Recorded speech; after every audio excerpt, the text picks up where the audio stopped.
wood and wood and wood.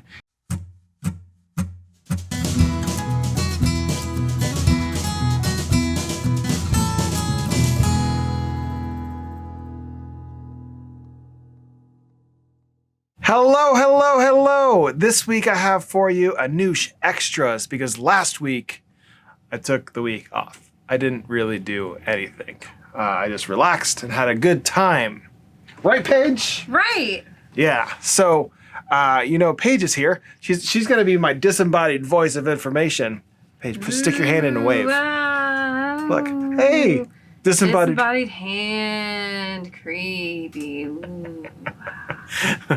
All right. You know by the thumbnail of what I'm talking about this week. This week I'm answering a frequently asked question that I get once a week on my Instagram and other places. And that question is, what kind of wood do you carve?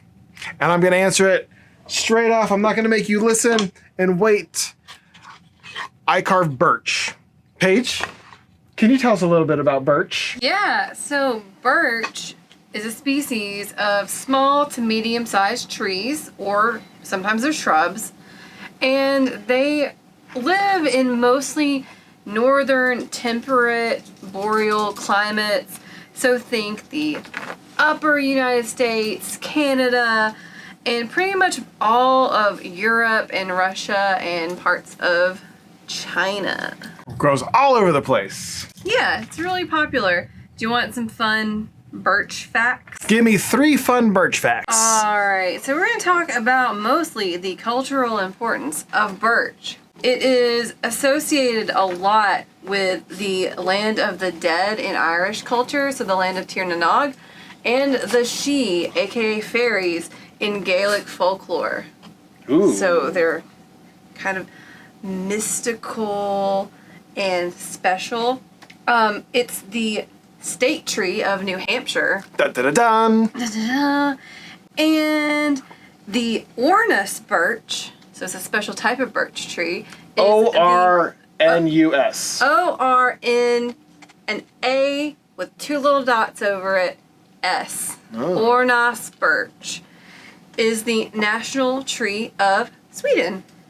Fun, Paige. Yeah. Thank you for those fun facts. You're welcome. So, but I haven't always carved birch. I started carving what is known as MDF. I carved MDF for probably the first 6 or 7 years of my carving career.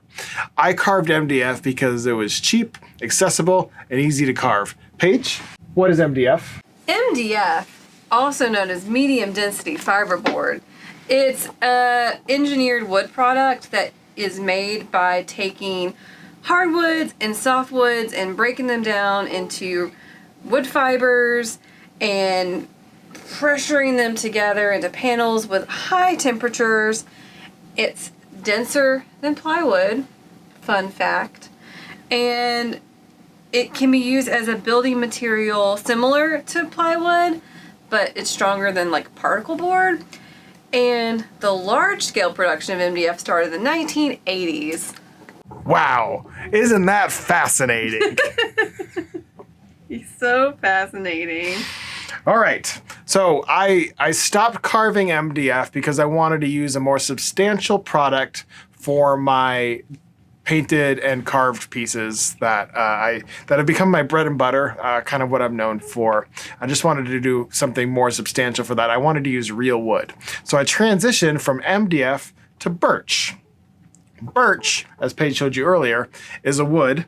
I use this wood over woods like pine or oak or maple because, number one, birch is relatively cheap, but also not as cheap as pine. Pine, when you carve it, it splinters a little too much. It peels a little too much. Maple is a really good wood to carve. I've carved skateboards in the past. Skateboards! And all of those boards have been done with maple. It's a little expensive, and it's harder to source for me in the area that I live in. And oak, once again, more expensive and just a little too hard for me to carve. Birch is a very good wood. It tends to peel a little bit sometimes, and it'll splinter and kind of carve off a little bit. at times, but to me, that's okay. I enjoy that back and forth with the wood. I like when the wood grain shows through in a print. So I embrace those qualities of birch and use it to my advantage at times. If you're new to wood carving, I don't recommend you starting with wood. You can start with MDF if you would like, but the easier and more accessible material would be linoleum. And I have a block of that right here. This is mounted linoleum, so it's type high if you want to use this with any letterpress printers, but it also comes unmounted too. It's super cheap, relatively. You could get a block of this for about $2. But if you're using it for like what I do for like t-shirt blocks, you need a lot of it. Wood is much cheaper than $2 for this size. So that is one of the reasons why I use wood and not linoleum. It's just, well, the only reason. Linoleum's beautiful to carve, but wood is just, it's rigid, so it's easier to use for me in a live setting when I print t-shirts outside of the studio. And it's also much, much cheaper. Paige, Yes. have I explained that properly? I think so. Do you have any further questions about what kind of wood do I carve? What is the hardest wood you've ever carved? Mahogany.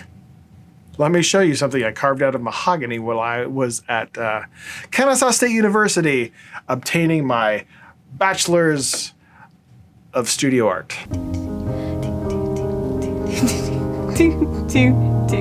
Now this has been hanging in my dusty room for the past 4 years. So it's quite dusty, but this is a portrait of Conan O'Brien carved out of mahogany. I don't know if it's my best work. It's the first and only time I did a carving like this. It is pretty thick there, but I've never really attempted anything like this before this or after this, but it is quite ridiculous. This is the hardest wood I've ever carved, but that is the reason you carve something like this out of mahogany. Is because you want a hard wood that is not going to, that's going to do what you want it. It's going to listen to you. It's going to do what you need it to do. One thing that I haven't discussed is the thickness of wood. I carve two different thicknesses of birch. I've got 1/2-inch birch and 1/4-inch birch. My 1/2-inch birch, I use this for most of my carved and painted pieces, all except for my framed pieces. I use this for my framed pieces and all my t-shirt blocks because, as you can see behind me, I have a lot of t-shirt blocks. Because this is half as thick as a 1/2-inch birch, I can store twice as many blocks on my rack, and also when I go out live into the world to print t-shirts, I can bring twice as many blocks with me on 1/2-inch rather than if I carved them, well, on 1/4-inch rather than I carved them on 1/2-inch. And the last thing, as I move off camera, that I'll tell you is that I spray paint all of my wood black before I start carving it. I do the drawing underneath, I spray paint it black so I can see the drawing and what the marks I need to make are. But I spray paint it black so that every time I remove a piece of wood, it shows me the mark that I'm making and I know exactly how it's going to print up. So that is what kind of wood I carve. That is why I do what I do to the wood. And that is why I carve the wood that I carve and the wood that I've carved in the past, and wood and wood and wood and wood and carved wood and wood. And this would be an interesting video if I wasn't just talking about wood the whole time. Hopefully you enjoyed this video. Thanks for watching. I'll be back to making a vlog this coming week, so join me again next week for our Noosh vlog. Thanks for watching. Hopefully you enjoyed. Thanks. Bye. Bye. Bye. Bye.